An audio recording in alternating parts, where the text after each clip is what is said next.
Welcome, welcome to the live show for the Ballad, Songbirds, and Snakes. Uh, Slightly delayed, and will be joined hopefully by Mari at some point, who is currently in her Uber and in the chat. So we will highlight her thoughts as they Yes, come we up. will. Yes, but we all crunched this into our weekend so we could be here. I just saw this literally right before we got on. So all of my thoughts will be completely unfiltered and unthought about and unanalyzed at all. It'll sleep. So get ready for that. But to start off, we will go around and see like if anybody did any preparation for this. Where do you guys sit with the Ballad of Songbirds and Snakes? Have you revisited it since we read it last year? Did you rewatch the original movies? Whatever. For me, I didn't do anything. I just went to the movie. I had actually like forgotten parts of the plot, which might have helped me out with the movie experience. Hey. I the things that I remembered, like the cabbage line, weren't in it, so that's great. But yeah, I didn't rewatch any of the old movies or reread the book or anything. Yeah, I also didn't do anything to really. I like the day of. I think I rewatched my review of it to see like, oh, where did I stand? Like if there was any little details, so I could kind of tell like maybe some of the changes that were made. But that was basically it. And then I scrolled a little bit on TikTok because I was like, I've already read the book. I can't really be spoiled by anything that happens to see what like general sentiments were before I went into it. I watched about half of our live show from the book before I went and saw it. And I watched it maybe like a week or two ago. So nothing was like super, super fresh. But as I was watching the movie, I was like, how much of this have I dumped from my brain? Because I remember literally none of it. Yeah. Except for like the things like swamp potato and the cabbage line. So like none of the important stuff. Yes. I watched the 4 original movies just because like the Hunger Games is all over my For You page. So I was like, you know what? I need to rewatch all the movies. I'm very much almost in my second Hunger Games era, you know. But yeah, that's all like the prep I did. Plus all the stuff on TikTok. So it made me excited for the movie. I'm not going to lie before I saw it. Well, I mean, yeah, we'll get into that. Yeah. And that is part of this. So if you guys didn't join us and didn't see the live show for the book when we read it in 2020, it did not go well. So just know that. Like if you're here as one of the Hunger Games girlies that loves the prequel, because most people seem to, like we seem to, it really did not go well. Yeah. This is not a safe space. It is not a safe space for you. But your feelings, like, yeah, because the book was definitely not it for us. So I think the main reason for that is who we'll start talking about. So Choreo, which actually now that like I could hear his name more often, I feel like when we read the book, we were like, what was his name? How do you pronounce most this? of the time? Yeah. So now I just call him Choreo in my head. How did you feel about Snow? Young Snow is a main character. How is that? Yeah, we keep talking about like the yassification of President Snow, and I will keep saying it because that definitely what gets me most is like all the people being like, there's been so many TikToks of girlies like being like me trying to catch myself smiling at the screen at this young dictator, and I'm like, y'all, no, like I don't understand that. Like he is an attractive actor, but like I think like the main thing for me was the book was so hard to get through because we were in his head the entire time. Like it was third person, but it was a limited perspective, so we were only getting it through his eyes. And I think I was able to not enjoy the movie more, but it was less of a painful experience in part because we weren't in his head in the same way, where we were looking at him figuring things out. So I will say the actor did really well because I could tell when he was realizing certain things, and I could see what he was thinking in the way that we couldn't get from the books, and that's what made it a little bit more tolerable. Even though I feel like they didn't get his evilness quite right. Like that didn't translate. No. He was a softer version of Buck Snow, for sure. And going off of that, like the missing inner monologue. I mean, Tom Blythe did incredible. Like he was probably one of my favorite parts about the movie. I thought his performance was excellent. Like the transformation and everything, but because of that missing inner monologue, like we didn't get that like descent into madness. It just felt so like abrupt. Well, that's another issue entirely. But yeah, the missing inner monologue just it allowed for a more peaceful experience, I guess you could say. But like even after the movie was over, Lauren's like, well, how does anybody know that he hates poor people? And I'm like, I don't know. No one does. Yeah, no. I was taking notes as I was watching it, and I remember thinking, like, about halfway through the movie, the actor is doing too good of a job making him be likable. And I'm like, this is becoming a likable character. How are they going to flip this around? And then I remember thinking during the scene when he's in the forest, I'm like, this is the first scene where he's like kind of going crazy, like going mad a little bit, but it felt more of like an external madness than like who he is as a person. Like he was kind of forced into it by his circumstances. And I was like, I think he's supposed to be that way all along. Yeah. Yeah. Yeah. Mari has thoughts. Okay, listen. I just woke up from a nap. Peaceful is not the right word I would have chosen.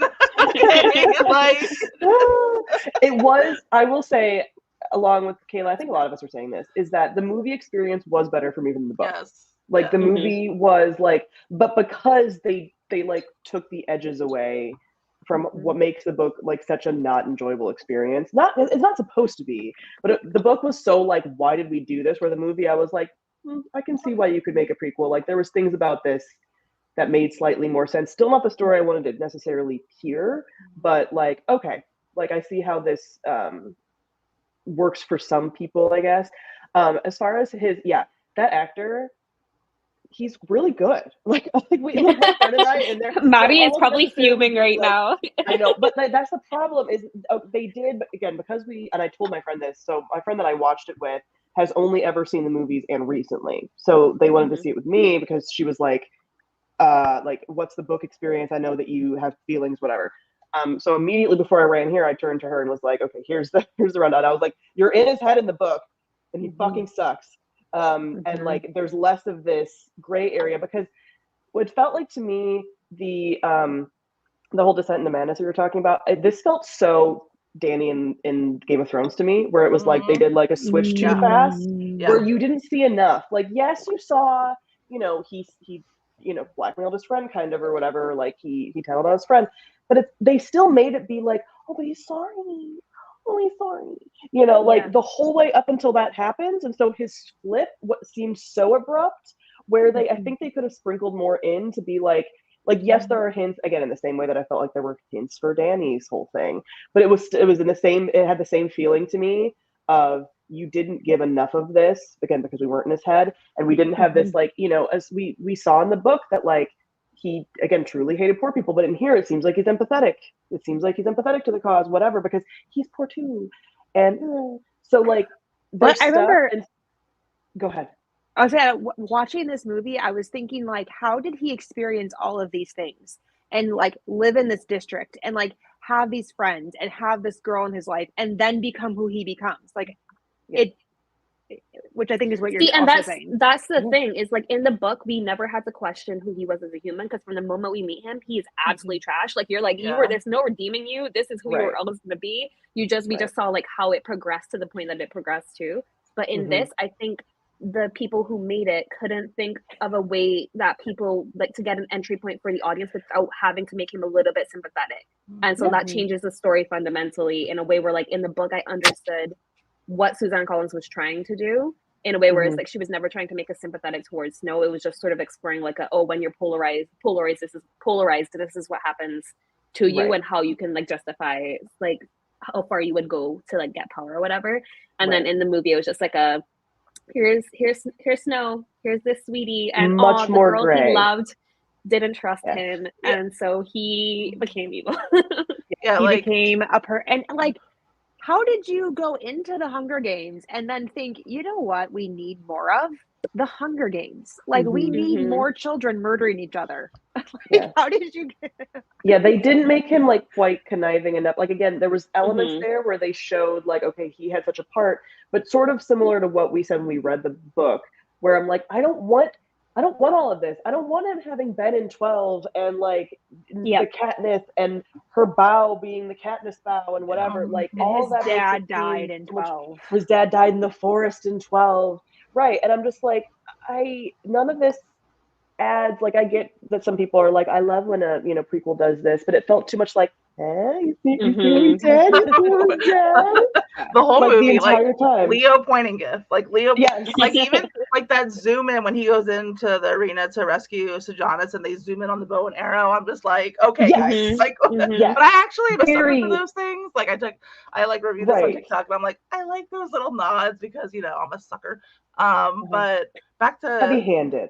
Back to like they weren't Snow's subtle. journey for a second in the movie, like you're going along without his inner monologue or whatever. You're like, okay, well, he's just wanting to support his grandmother and cousin like the whole time, and like he's worried about them, and then all of a sudden he's willing to throw away everything to run away with Lucy at the end, and like I just feel like the general audience, like as a whole, I would be very confused. Because you never got they, like you said, Sam, like they didn't make him cutthroat enough in that sense where it's like he just wanted power because he was told when he was younger, like that's what he deserves, that's what a Snow's supposed to have. I think that's the whole thing, like that's the whole struggle of the book is like what happens when like this stereotypically like white powerful guy is told like this is what you're supposed to have and you don't have it because those people took it away from you, and like how far that dehumanizes the other people. And then in this it was just like you didn't get any of like that motivation in it. It just felt like, he was like, he just wanted to be in the Capital because that's where he was from. It was never like I'm doing this because I want to be. And then the President Snow line at the beginning, that throwaway. Oh no. I was so annoyed. Yep. And like the like we said, not leaning enough into some of this stuff, and all of it felt very like, he was like forced into this though. Like he was forced, even though they had this thing about like, don't be like your dad. He was. Right. And it's like, oh no, but like because the school guy, the guy that Peter Dinklage played, High Bottom, High Bottom, it felt so like, okay, if that dude hadn't been so pointed at him, none of this would have happened. And it's like, no, in the book though, this still would have all probably happened. But like that made him seem like, and also that whole, I don't remember that from the book a ton, but like that whole thing is kind of like, dude, like back off the kid, like he didn't do any of this stuff to you. So, so it felt like very, like a lot of that didn't make sense because he's saying like, I never wanted the Hunger Games, but then he basically like treated, his enemy's kid so poorly and made everything so horrible for him. So again, you felt like all these circumstances are what did it, when really the book was more about like evil is evil a little bit. But even there was a line where like at the end where Lucy was like, I think everyone's born with goodness and then you decide or whatever. And like, again, it was all of that made it so much more gray area, which I think as a movie did work. I'm viewing it totally separately.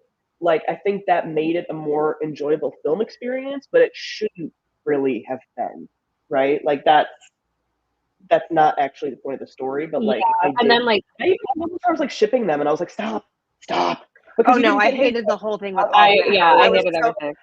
I think was like, why do I have to watch this with my eyeballs? It makes me even more mad than reading it with my eyeballs. I thought he was going to kiss everybody. I thought he was going to kiss Sejanus. I thought he was going to kiss his cousin. Like, he was very sexual with everyone. The passion, the raw sexual energy of that. Like, what? And my friend said the same thing.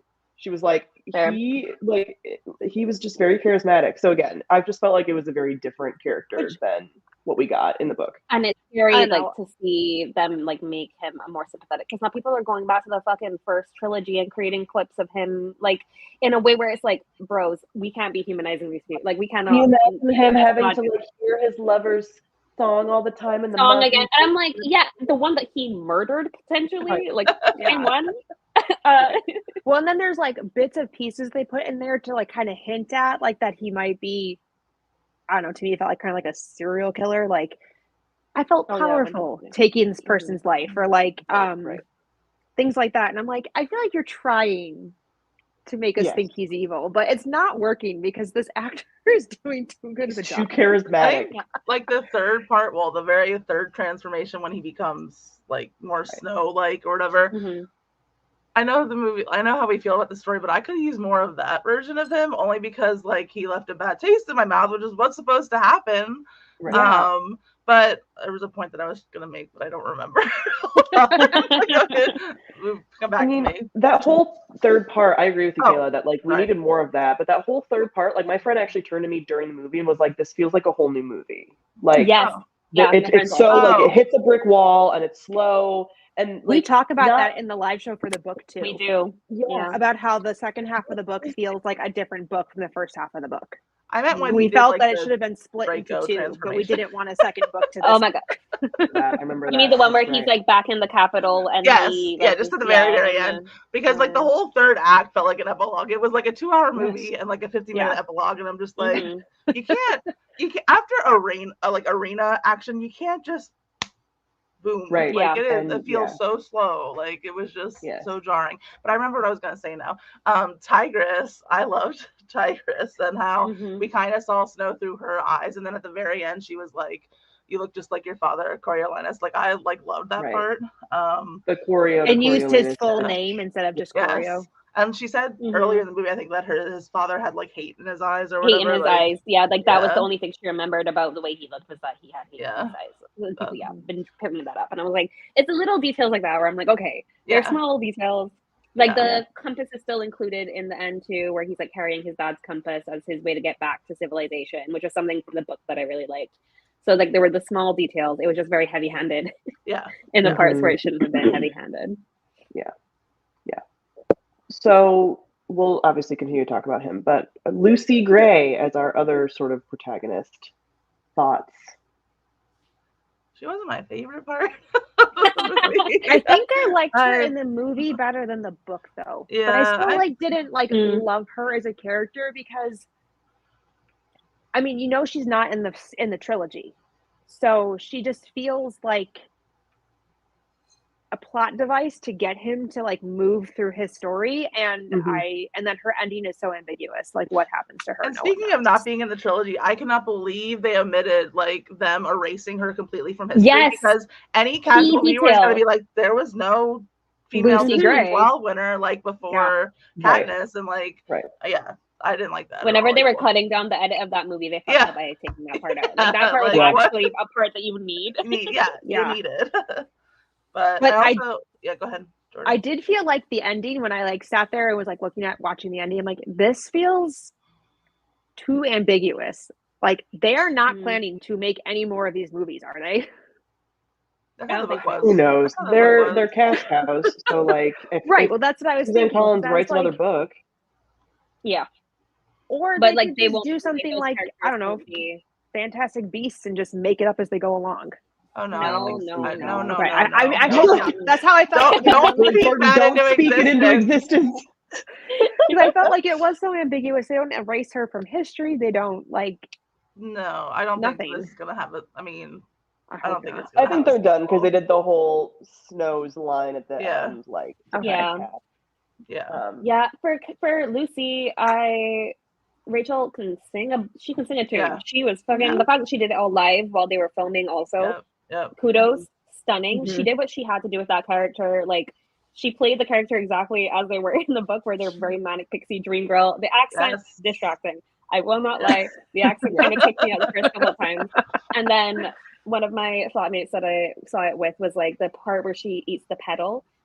They were laughing at that part. They were like, that is just too much. Yeah. But I think the thing with Lucy, and it's just a problem with I think just her as a plot device, was that it was too much singing for me. It felt again, like I said, when we were doing the live show for the book, a country musical for the second half. Yeah. As lovely as the songs were, I was like, I did not realize that half of this movie would be singing. Yeah. I didn't mind that. Actually, so yeah, I agree that I liked her better than I did in the book, which is kind of across the board probably going to be my opinion of everything about the movie. I think the movie was better than the book, just from a enjoyment standpoint, I guess. But yeah, there were parts I liked the singing, but she overacted a few times in a way that was very jarring. There's sort of a lot of overacting in my opinion. There were some things that felt too on the nose to me that I was like, okay, back it up. Okay, stop. In a way that as weird as it sounds, the original Hunger Games movies, as over the top as those are, felt more grounded in reality than this did for some reason, even though it was supposed to be closer to our time period or whatever. Yeah. But yeah, there was some very weird acting choices I felt like she made. I did love that it was fully leaning into Appalachian folk music and her, the Cubby being very Romani coded and a lot of that stuff. Like I liked that sort of little family performance element. And it was so very obvious that, you know, the line that now everyone uses is like, Lucy Gray was a performer put into the games, and, you know, Katniss was a soldier that needed to perform or whatever. So like that whole performance aspect was really good. Like the part with the snakes when she was singing, I was like very like, oof, like that was good, but there were so many other parts that were just kind of like, okay, yeah, there's things about her character that I do find unlikable. I did think that was a very powerful scene. Mari hated everything. This isn't really gonna be like a fair statement, but our last female lead in the Hunger Games movie was Jennifer Lawrence's Katniss, and I just feel like that also might have like I don't know, like an impact on how we take her in the movie, especially how she starts with the Katniss vow. Like it's like already like homage already to something that happens in the future, but you know, it's fine. And that one was so too spot on to me too. I was like, don't give her the vow, that's Katniss's vow. Like, it made me so mad. But I mean, Rachel Zegler did look amazing. Like she can sing, obviously. But I don't know, like if it's the fault of her character in the book or like the character in the movie. You know what I mean? Like I don't know. Like I feel like a lot of our faults stem from the faults that we had in the book. So like, is it Rachel Zegler or is it not? You know what I mean? So I don't know. I don't like her acting. Her acting's bad. But otherwise, like her overacting is bad. Yeah, I understand. But there were parts like I liked the snake scene with her. I agree with Mari. Mari says the reaping was very hokey, and I agree. That was like very over the top. That was just not it. Yeah. I was like sitting there giving it side eyes. Very cringy. I don't like this. yes. That was too over the top. I did like her relationship with, was it Thresh? Is that his name? No, Jessup. Yes. Everyone's names become a blur to me. Yeah. But I liked their dynamic where she was like, no, I'm not going to like leave. You know, so it makes her again more likable. But yeah, I actually found and we can get to this, but I actually found a lot of the tributes that I completely forgot about from the book, and I don't even know if they really mention them that much in the book. I found a lot of the tributes way much more memorable.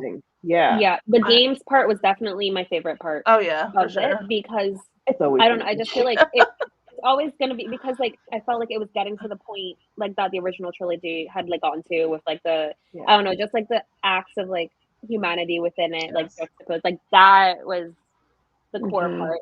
Can we talk about how Reaper was the star of the show? Oh, yes, how he because it's the same as in it was the same in the book where he did. I don't remember. I don't remember that. I cried. Yeah, he did that in the book as well. Movie. Yeah. I did think I liked that District 11 had the big honorary death scene again. That felt back to Rue. Yes, I did like that. Yeah, when he dragged the flag across, I was like, "Oh, this is no." And then the gas that everyone pulls when he pulls it down. Yeah.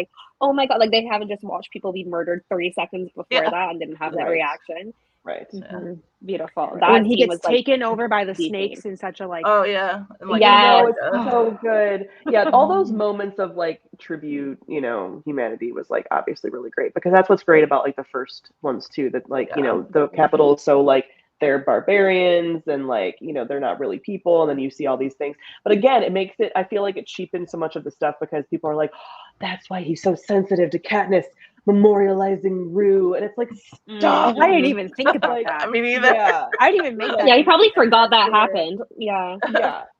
And so it's just kind of oh my god, all of these things make it so much more personal for him, and it's but I don't think that we needed any of that for him. Mm-hmm. We could have had so much more with other characters. But yeah, the stuff about everything about the Hunger Games was it was sort of interesting from a world building standpoint. Yes, less about his character. Yes, to see how do we get to a place where instead of just being an arena, it's they're down in there, they have the cameras, they have the drones, they perfected the situation. How did we get from something that was so sort of disheveled to this? The scene where Lucy's singing for money, and Snow looks around and everybody crying and stuff. Yes, that just reminded me of Katniss and Peeta and love story. Yeah. Yeah, or even we have to have a victor, where he was that. So again, as much as I hate it, it is still it's from a game building standpoint. Yes. It was cool to see that kind of stuff about how do people think of this and like whatever, and so having sort of. But then even then, did it have to be Snow? Did it need to be Snow? Could it have just been a random student that happened to, just like how High Bottom was the random guy that came up with the idea for it originally, and we don't see anything about that family again? It could have been like that. Even like I said this when we were doing the original, like Sejanus would have been an interesting in, because he also has his inner conflicts of being from 2 and being district, being in that world and having to like grapple with. Also, they didn't do his.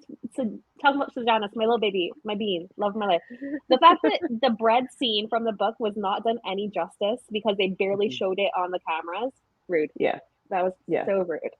Yeah, I liked him so much more in that, because I had forgotten a lot of elements of him. I'd forgotten so many elements of this book. Like after we read that, I was like, get away from my brain. And again, that whole thing was so much better.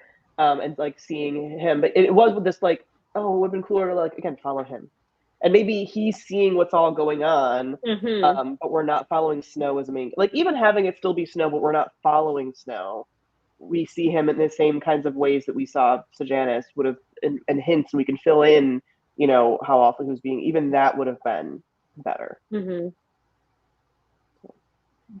Yeah. Speaking of the games, the announcer of the game. Oh my God, Lucky Flickerman. The movie so good. That was the best part.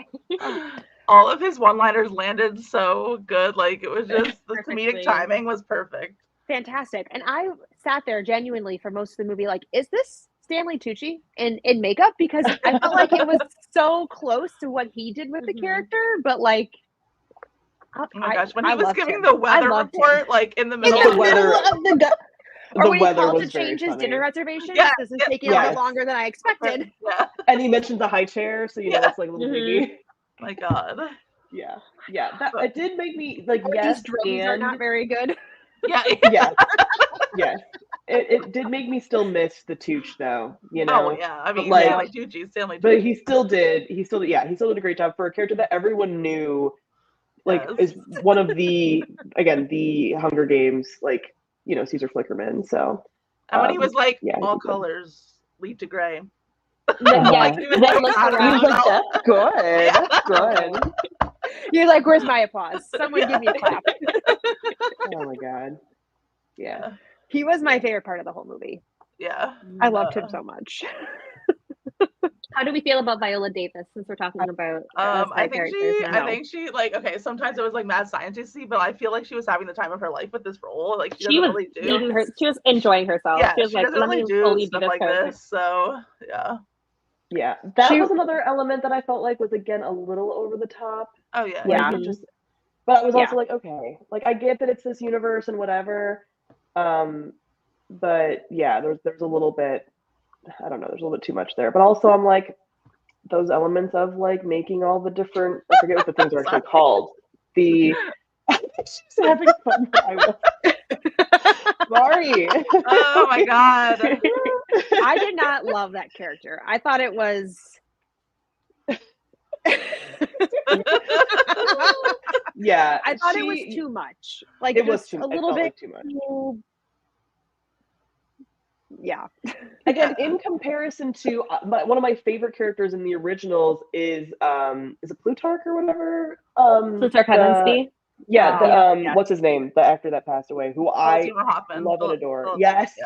Philip Seymour Hoffman's character is like so good. So I think again as a juxtaposition, but then you also have, you know, her being like the mentor, and even again going back to like the fact that like he becomes sort of like assistant game maker at some point. It's just like that. See, that was a question I had, because I was like, did he go into game making briefly, or did he go into politics? Like, what was the? Because I don't think he studied under her. He just stared at the statue and the movie ended. Yeah. What a way to describe this. He just stared at a statue. Her character reminded me a lot of, like, I didn't actually watch the movie, but I remember seeing posters for A Wrinkle in Time.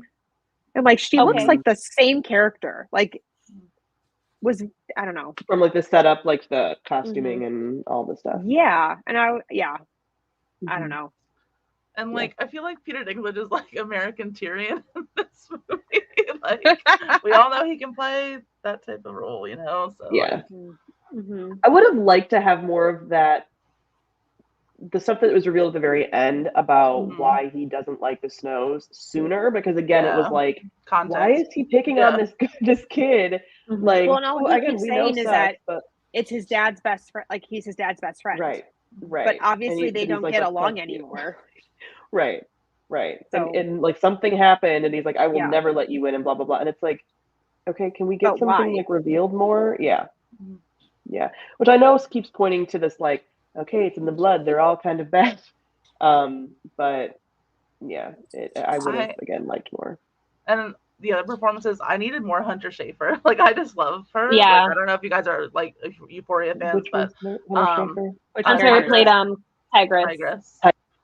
Tigress is good. And not that I want to put this into the universe, but I don't want to book or anything. I just need to know, like, at what point in their relationship did like something really, really go south there? Because obviously we know that she's not like that in the Hunger Games. So the transition from Tigress in this to Tigress as Tigress would be actually like interesting. Yes, that's about Again, I don't necessarily want maybe like a novella. Yeah, novella.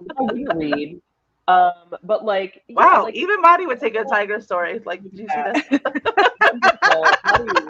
But to go from, because again, we have this, like, how did she get from this to who she was? And I know there's been a lot of discussions online where people are like, again, did he make her turn into Tigress as a punishment? Did she choose it herself?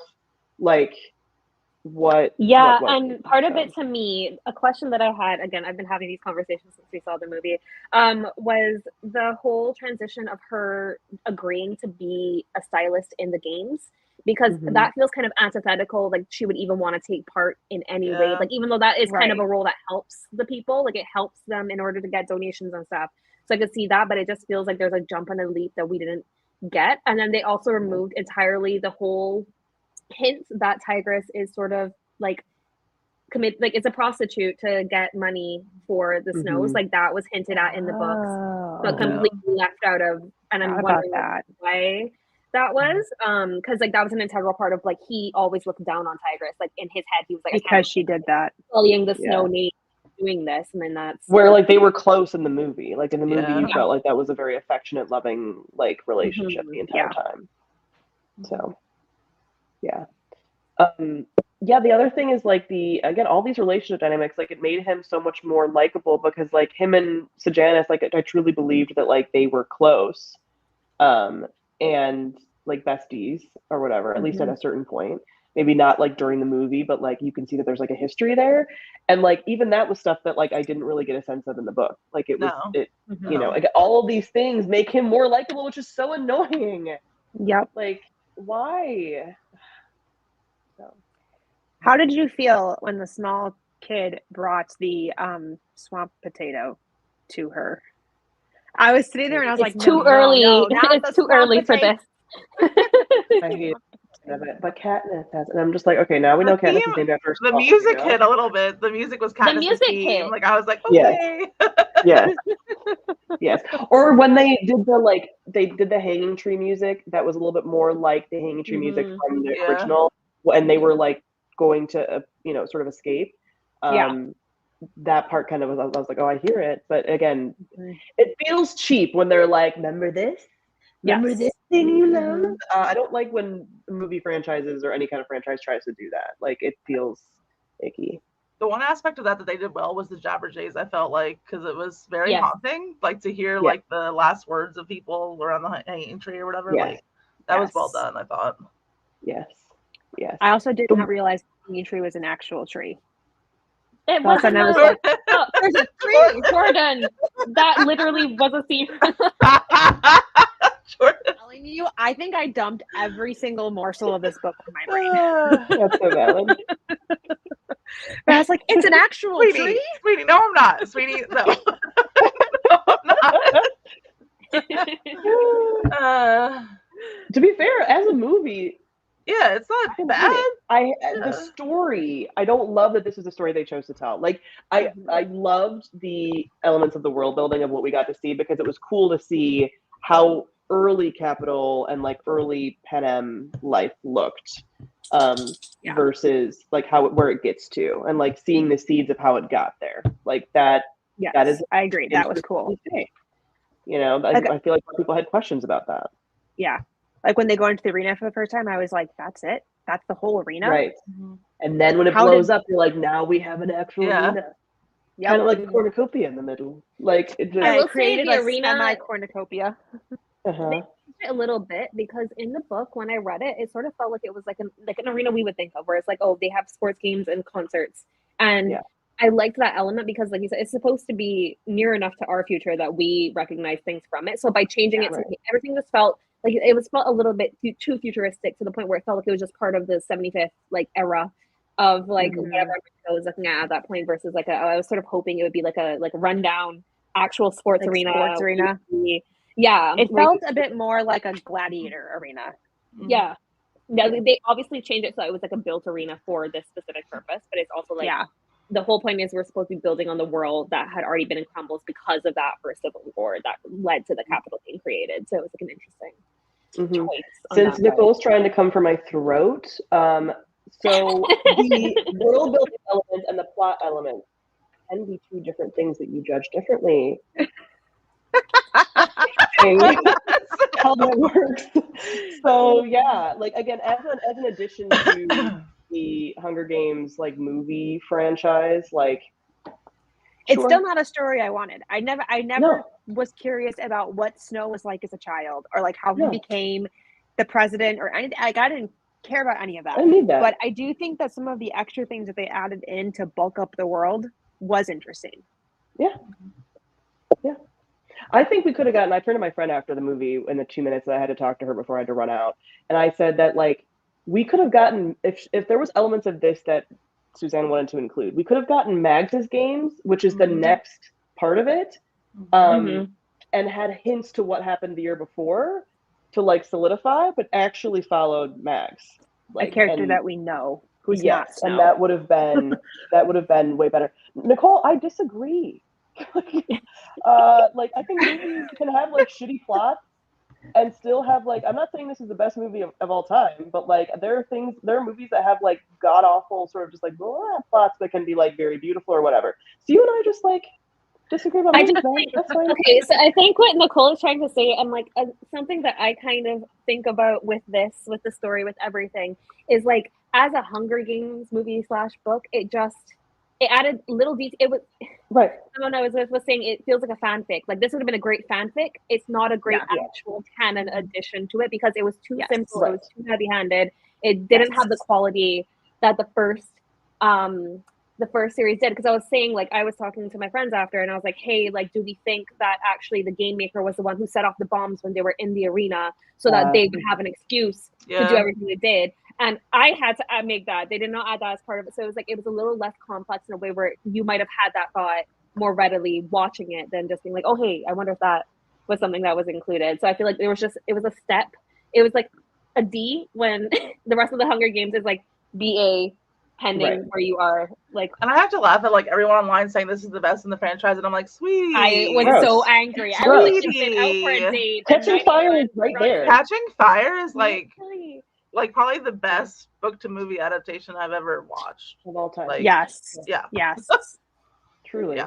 Yes. Really. I'm like, how old are these people? And when I click on their profile, and I'm like, oh, they're only teenagers. Okay, you weren't here for the first round. Well, and I even would agree about that from the books too. Is like this book undermines all the great work that she did in the other books. Yeah. This movie kind of undermines the other movies a little bit because it's more fresh in people's minds. It's weird to see how many people like truly do like love this as an addition and like as everything, and I'm like, what? Well, I think they love it as an addition because it makes Snow more complex. But I was like, he never needed to be more complex because he fulfilled the antagonist role to a T in the original trilogy. Yeah, you had so much to go off of. You had so many other things, or like the first quarter clock. Like, there's so many things you could have chosen. Oh, the first quarter would have been fire. Yeah, to like give us some of because we don't even get really any of that in the books. Right. We hear about the 50th, but like not really the. Right, like the first time that they created that idea. Again, I'm very team. If they wanted elements of the story, Team Mags's Hunger Games would have been like. That was the next one, wasn't it? Where they. Yes, it's the 11th one. So that could have easily been it. And so she would have known all the story. She would have been able to make little comments about some of the stuff. You know, you could have had a character that's not Snow be shown as like a game maker at making some of these choices. Like that would have been so much cooler. She would have watched that whole thing happen on TV. Like, she would have been a great person to view that story through. Yeah. Yeah. Ugh. So annoying. Anyway, I agree with Caitlin here. Nothing will overmatch being on IMAX. Yeah. Right? Right? Yeah. The ratio change. Every The way. ratio change. This is amazing. Yes. So so I still stand by the fact that like the people who love Snow as a character are the same people who like watch a like true crime biopic of a bad person and is like, this is such a great. That is literally the energy. You are so right. The same circle of people. Who watched Ted Bundy and was like, he's so pretty. Look at him. And they watch Snow and they're like, he's so pretty. Look at and I think there's a very different distinction between people who like, you know, watch it and they're like, oh, Snow, and watch it and they're like, that actor did a good job. Like we are saying, like we're all like, that actor did great. That actor is very charismatic. We're not like Snow is very charismatic and Snow is very morally gray. We're like, no, Snow has been and will be trash. That actor did a good job with what he was given for a role to make it to have it be so like, you know, pulling on your heartstrings. Listen, I have no room to judge what people simp over. Okay, right? I think we all know this, but like even I draw the line at Snow. Okay, like, I have standards. Yeah, exactly. This is for serial killer stands. Okay. I mean, arguably the Darkling is also a serial killer, Sam. He's not a serial killer. He does. He is like a, what would we call him? Serial killers are different. A bad man. He's a bad man. He's would we consider that a dictatorship? I don't know. He's not a serial killer. Psychopath versus sociopath. Thank you, Kayla. Yeah, no problem. I know my problem at it. Right. Kayla, don't throw shade at Kayla and I, okay? Like, listen, we have trash pockets too, and we're allowed them. I have my own trash pockets. I just don't like people who are idolizing Snow. Right. Kind of sit in the same circle as that. Yeah. People that don't have the media literacy to be like, the actor and what he did with the role is different than the character being like a better person. Those are two different things. Because let's not forget, he still murders how many children? Finnick, guys. He murders 3 people in this movie alone. Like, Yeah. There were elements of that snake scene when they were getting engulfed that threw me back to like Finnick's death and made me very upset. Yes. Like I was like, oh no, it's all over again. Like when they're generally through the tubes underneath I was like, oh, I had flashbacks to Finnick too. Like, Can we talk about how stupid he was though? She was like, who's the third? And he was like, what? It was he said that he was like, it was my inner self. And I was like, you're fucking dumb. I would have been like, oh yeah, someone back in the Capitol, you weren't there. But another classic her overacting. Right? Yeah. Another classic her overacting though, where she was like, tell me now. And it's like, girl, shh, calm down. Like, don't do that. He's gonna notice.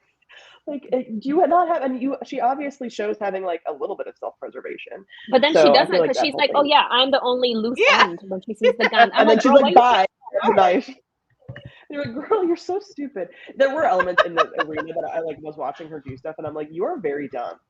Like, some of these other people really should have. Like, the whole first 15 seconds that she's just like standing there, like, hello. I mean, granted, we don't know what we would do in that situation. I would probably be dead because I tripped. I think I would run. I would love to run. No, like if I saw the gun, I would have been like, this man's about to kill me, because clearly there's no reason for him not to. Like, leave. Yep. Crazy. Yeah, but I was pleasantly surprised by the expansion of the other tributes as like people. I think like it really hit home that they used kids, like young kids, and like people who weren't like, you know, perfect bodily, you know, oriented or whatever, and like just I think it really packed a punch. Yeah, it was more interesting to see, you know, how the early games were like there's no careers, like they're all kind of the same playing field a little bit. Yeah. Like and you still had people like team up and have alliances, but it wasn't like such an advantage. They're kept in a zoo. That would be a cool me. story about the first career, like the first person who decided that they were going to train. There's so many cool stories. In that would be really cool. Like when did we need to stop. At what point in the 75 years did like the career start to become a thing? Yeah. Right.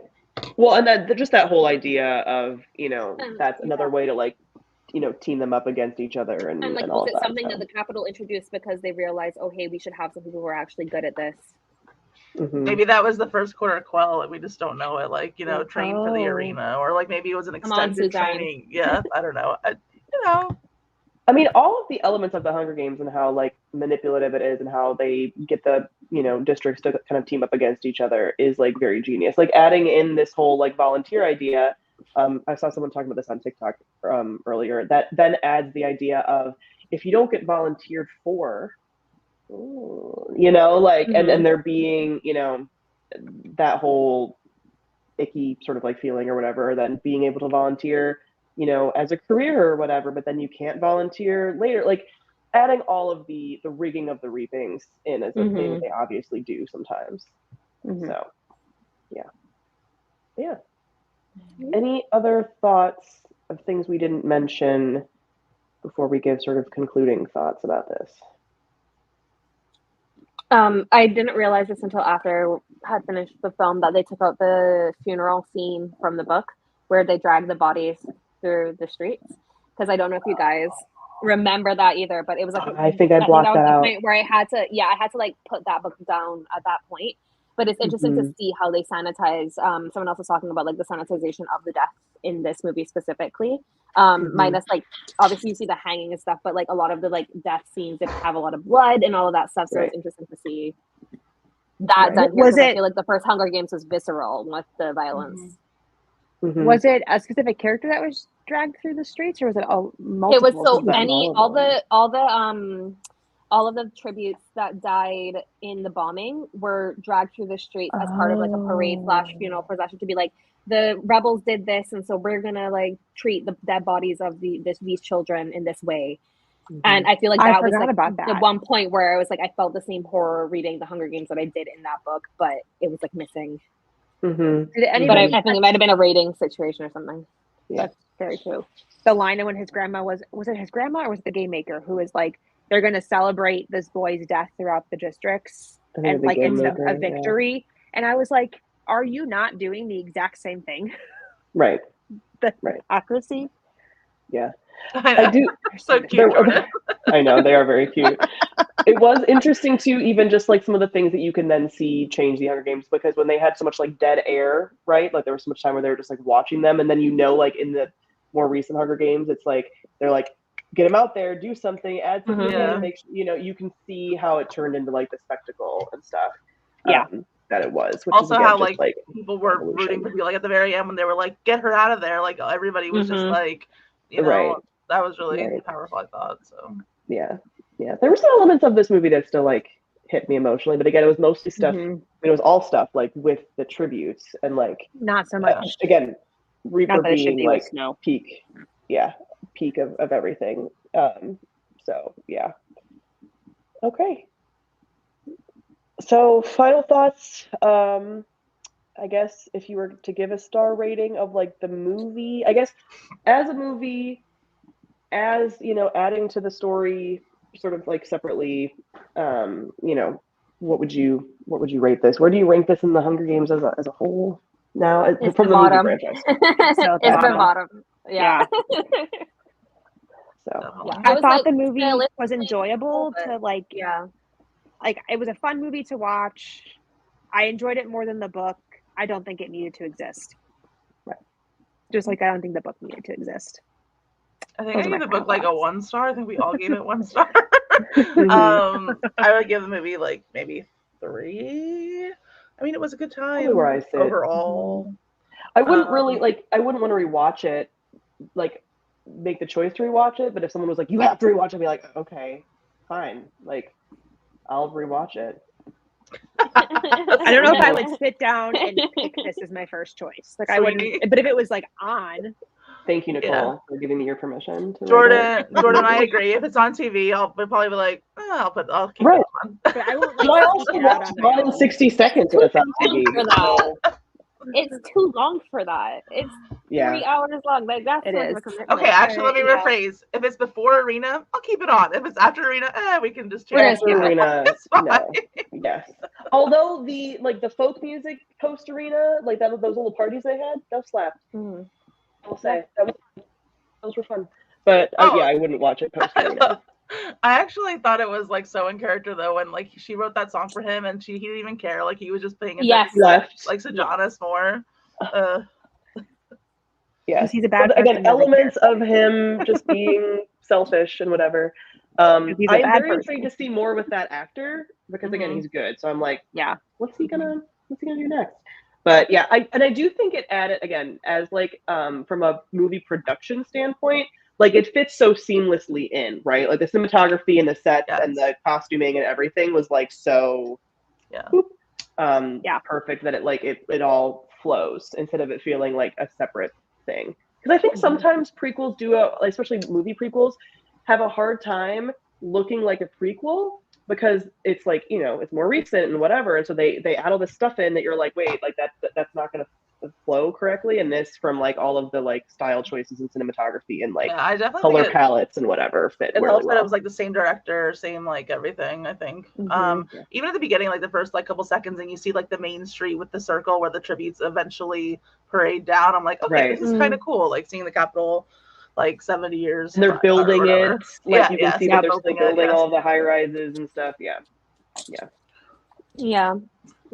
I called this the like Walmart version of a Hunger Games story. I was like the Wish version. I love that so much. Yeah, it's very like because like it's better than a Wish because there's a little bit of money put behind it to look at least a little similar, but it's not quite the quality of the actual thing that you want.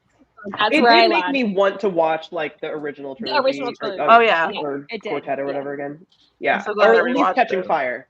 At least Catching Fire. I'm like, show me the best Hunger Games. I think Mockingjay gets a bad like rap, but I don't really understand why after rewatching it. Like I loved Mockingjay Part 1 specifically. Part 2 I understand is all action, but Part 1 is class in like all the like manipulation and like all the politics. I love that element. I love that element of it for sure. I mean, they're all good. Like even the like sort of shaky cam of the first movie. Ooh, I don't know. Like really, I'm just kidding. aged better. Kidding. Like when I kidding. first saw it, I was like, and now I'm like the grittiness of that. I like it. So yeah. Okay. Cool. Now we can fully close the book on this. It never has to hurt us again. We can leave it behind. I wouldn't known that I begrudgingly watched this because we were doing it. Otherwise, I would have never watched this if we weren't doing it for book club. I don't know. Maybe someone would have wanted to see it. I would have watched the shit out of this. I would have been. I wasn't going to go to the movie theater. I wouldn't have paid to go to the theater, but I would have watched it when it came to video or streaming or whatever. Okay, I'm a shaky fan. That's fine. I agree. Okay, I will say shaky fan from movie 1 did what it needed to do. It did. It felt right for the story it was telling. It launched a franchise, okay? It did. It's giving the Twilight blue filter from movie 1. Exactly. I was going to say, I would take shaky cam over blue filter. Blue filter was bad. Yeah. I love a blue filter. I'm also a blue filter defender. I love that shit. Oh my God. For the time period. But yeah, now we can rest this. And Suzanne, just don't write anything else. I don't want more Hunger Games stuff. As much as we say here all these things, don't revisit. I think anytime that there's a revisiting, it's not what you want it to be. It's or not from the perspective that you want it to be. No, it's not giving what it's supposed to give. So okay. Would I read it? Yes. Would we have a live show talking about it? Probably. Yeah. Maybe. We give the people what they want. But otherwise, no. Yeah. Did you guys ever read her, well, I doubt Sam did, but her middle grade series, Gregor the Overlander? It's like fantastic world building. Like all 5 books are fantastic. So if you like middle grade, definitely check it out. I believe that she has good world building. I believe this is the thing.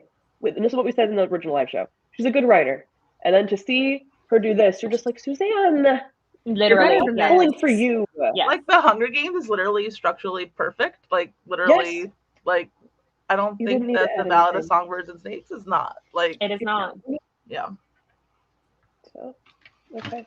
Well, that's it for this. We will have a live show for our current read for this month this month for Hench. Yeah. Which I'm currently listening to. So same. cool. All right. Take care. Bye. Bye. And May the odds are be fighting ever with in that. your favor. Your favorite.